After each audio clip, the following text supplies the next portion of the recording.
Olá, Olá, Miguel.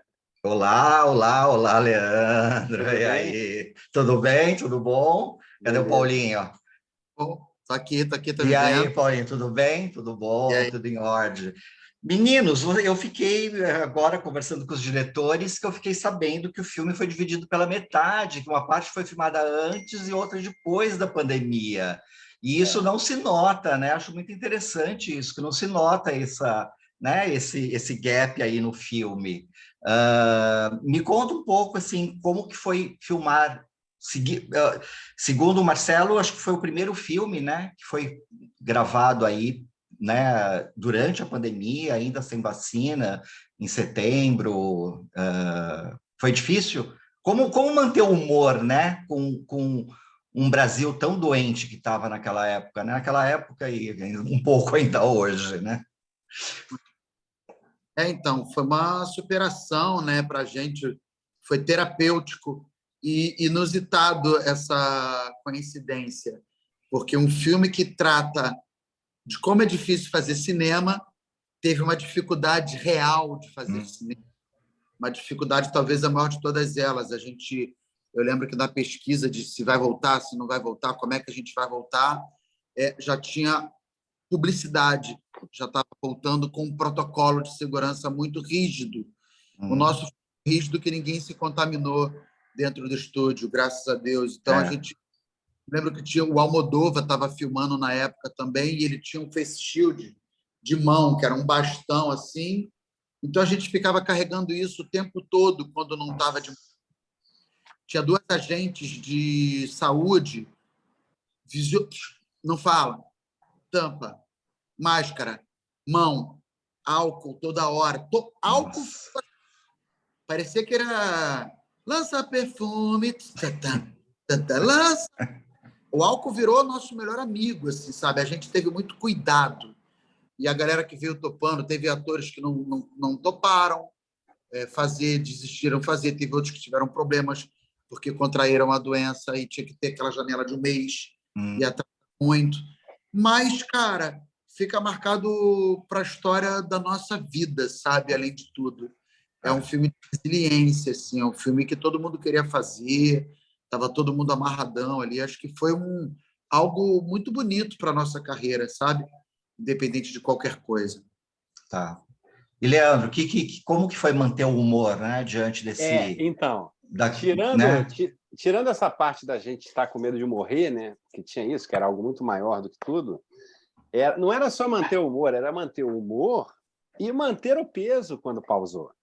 Porque eu não podia engordar nem emagrecer, ninguém do elenco. Ah, é Porque tem isso, verdade. entendeu? Você falou agora que não se nota o gap, eu falei, graças ao meu bom Não, nutrólogo e endocrinologista que me não, tanto que eu ajuda a falei segurar a onda. foi o que eu falei para os diretores. Eu achei que tinha sido filmado ou tudo antes ou tudo depois. Porque hoje em dia, né, foi o que eu falei, tirando esses filmes que você vê que tem dois, três atores, que é uma produção bem pequena, dá para sacar que foi feito ali durante a pandemia, que não fez muito tempo. Mas um filme que tem um monte de atores, locações, não dá para saber, né?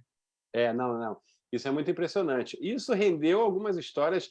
Por exemplo, tem uma história que eu acho maravilhosa. Teve uma diária que a gente fez que era mais complicada, porque muitas vezes a gente estava gravando numa locação fechada, com um ambiente controlado, só estava a equipe ali dentro. E às vezes a gente estava gravando na rua. Então teve uma diária que a gente estava gravando, eu acho que até era a perseguição dos cangaceiros lá, que eram umas Hum. vielas e tudo, que a gente estava gravando na rua, não tinha muito controle de quem estava entrando, passando no set, porque as pessoas moravam ali, precisavam passar para as casas, para sair para trabalhar e tal. E começa muito cedo o set de cinema, né? Então pegou todo mundo saindo para trabalhar. Enfim, tinha essa parada. Então a gente tinha uma preocupação muito grande, nem todo mundo de máscara, de cortou, era isso. Você tinha uma máscara no bolso, você botava uma máscara, face shield. Ou não vai botar máscara, face shield. E aí eu lembro de uma passagem que foi uma cena que a gente gravou, que era uma cena dessa de corrida, os quatro correndo atrás de alguém, eu com o Boom lá, que a gente fez, gravou a cena, e era uma cena mais ou menos simples, mas era só uma corrida. A gente gravou, aí os diretores revisaram, falaram, tá ótimo, vamos para a próxima cena. Aí eu levantei a mão e falei, peraí, eu estou de máscara. Eu gravei a Você tá cena inteira de máscara, e ninguém E tinha ele, se tocado, ninguém tinha se tocado.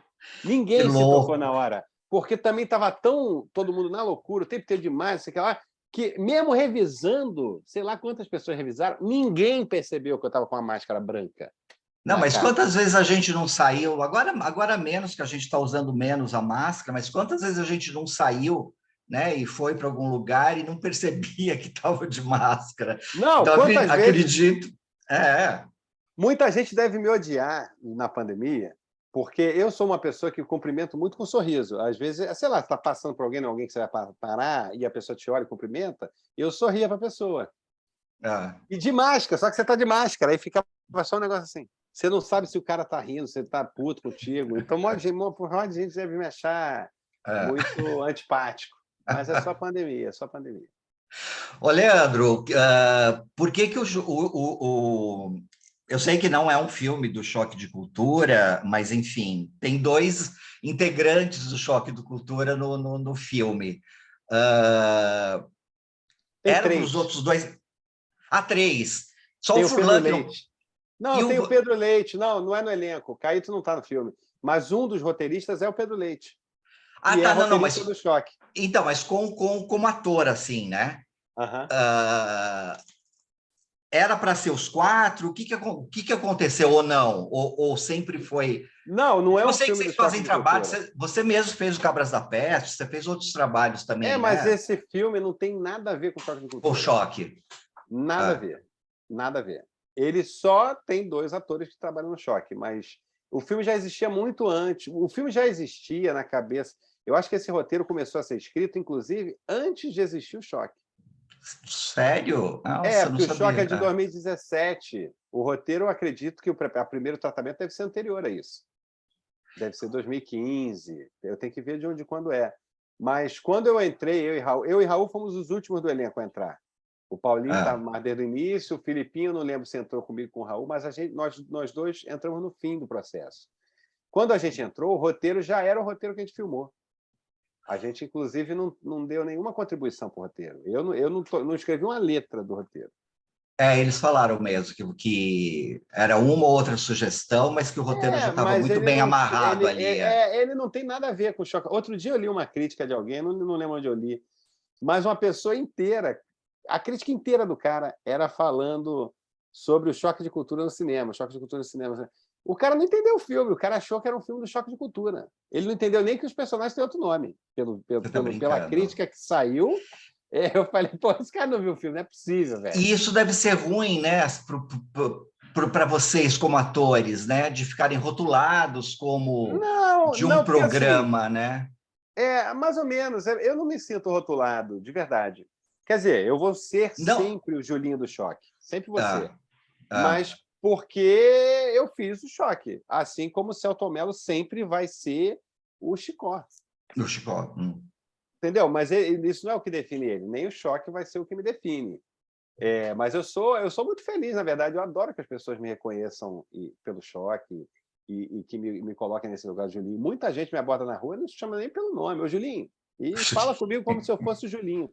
Eu acho isso maravilhoso, não me incomoda em nada mesmo, em nada. Eu acho maravilhoso. São pessoas que gostam do meu trabalho e, sei lá, se eles... A pessoa tem o direito de achar que eu sou só o Julinho. Tudo bem, ela está no direito dela lá.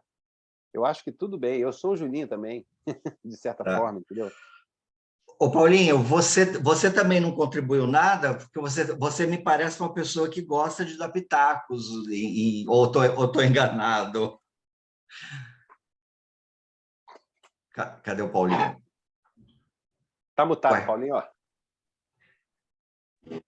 Esse no helicóptero aqui, eu tinha desligado. Ah, tá. Porque meu pai tá vindo me buscar. Mentira, tô brincando. Meu pai não tem... Mentira que seu pai tem jatinho, não tem helicóptero. Conhece teu pai? Meu pai tem um duplo. Hein? Tadinho da Cara, eu participei ali logo do início da escolha do tema, praticamente, né? Do Abestalhado 2, tal. Sabia que era um filme que ia falar de bastidor. Fiquei bem afastado do todo o processo de criação. E na filmagem, a gente teve liberdade para falar o que quisesse, mas realmente o roteiro estava muito bem afinado, estava já azeitado já estava do jeito que a gente queria. Ah, Tem poucos pitacos, porque não precisa, né? Você tem que... Dentro do cinema, cada um tem o seu lugar. Cada um, se você quiser também... Eu poderia ter sentado a bunda lá e escrito o roteiro. Então, tem que respeitar também o roteiro. Mas é claro que a gente não pode perder aquele frescor da última piada, da última brincadeira. Isso aí foi tranquilo. eu fiz essa pergunta para os diretores, vou fazer para vocês também. A gente, quando vê o filme, a gente entende por que chama Acelerados 2, né? Mas a pessoa que está passando ali né, no shopping, no cinema, vamos ver, vamos... Puta, mas eu não vi eu não vi o Abestalhados 1, né? Porque essa é uma das grandes piadas do filme. Vocês não temem que isso afaste o público de... Eu acho que se a pessoa estiver sozinha, ela vai pensar. Ou se a pessoa estiver acompanhada, a pessoa vai falar, bota no Google. E aí ela rapidinho. Hoje a galera vai lá, ó, vai dar essa curiosidade, vai gerar mais engajamento para as pessoas saberem. Acho que não. Entendi, é interessante isso. Eu não tinha pensado em dar um Google. Uma guardada na hora ali, até para poder, porque vai rolar uma discussão. Eu vi um mentiroso, não viu nada. Nem tem. Pô, meu sonho é que role isso, sabe? Alguém chegar e dizer que viu. Não, eu vi um realmente muito legal. Viu nada, o cara quebrar a cara. Imagina, ele vai ter relacionamentos depois do filme. Ele vai convencer a namorada, falar assim, não, eu vi um, é muito bom. É muito bom isso. Pesado, cara. Eu perguntei também para eles, eu também queria saber isso da parte de vocês, assim, como é ser dirigido por dois diretores, né? Eu perguntei, agora quero saber o inverso. Como que o Marcelo e como que o Marcos Jorge se comportavam ali com vocês? Os dois dirigiam atores, um era mais a técnica, como que foram esses bastidores aí? Depende da diária, eu acho. Dependia da diária. Eu tive cenas que eu fiz só com o Bota, teve cenas que eu fiz só com o Marco Jorge, teve cenas com os dois. E eu acho que eles foram muito inteligentes num lugar de... Tinha diária que só um falava com a gente, os dois estavam lá. E aí eu era o Marco, ou era o Bota, ou era o Marco Jorge. Porque eu acho que é importante também, pelo menos pelo dia, os inputs para a gente vir de um único lugar, a gente saber aonde perguntar. Então, eles, óbvio, estavam o tempo inteiro conversando entre eles e chegando a decisões. Eu não sei muito como foi os meandros do trabalho dos dois, da relação dos dois, mas sempre tinha um cuidado de centralizar com quem a gente falava, entendeu? Porque senão era muito esquizofrênico, senão podia um pedir uma coisa, outro outra. Outro pedir outra, E isso não rolou em momento nenhum, porque eles entravam no consenso ali entre eles e aí era uma direção. Então, apesar de serem dois diretores, é um filme com uma direção, que estava muito clara na cabeça dos dois. E ficou muito clara para a gente. Então, eu, falando de mim, eu não tive muita dificuldade nisso, de ter dois diretores, porque existia uma direção. Digamos que fosse um navio indo para a mesma direção com dois pilotos.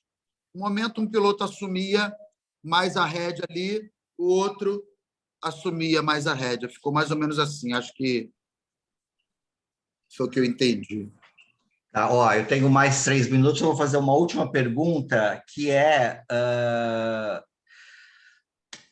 como é estrear esse filme, uma comédia, a poucos dias de uma eleição presidencial que vai definir aí o futuro do Brasil por mais 4 anos? Tomara que seja uma comédia que venha para a gente comemorar e não para a gente sofrer com um filme de terror de mais 4 anos desse psicopata com o presidente. A gente tem uma estratégia de marketing que ela pode virar um filme, vai continuar sendo um filme de comédia, mas dependendo do resultado, a gente começa a falar assim, você que quer ver como é que o cinema acabou, veja esse filme de terror. E isso, né? É isso aí. Gente, obrigado aí pela entrevista. Obrigado. Falei para o Marcos Jorge e falei também para o Marcelo. Vamos ver se torcendo pelo Abestalhados 1, né? Ou pelo Abestalhados 3, né? Vamos ver Ou pelo Acelerados 1. Ou pelo Acelerados 1. A gente pode lançar o filme que está no filme também. Legal, gente. Obrigadão, viu? Boa sorte aí para vocês. E para Obrigado, para nós todos. Precisamos de muita. É isso aí. Obrigado. Tchau, tchau.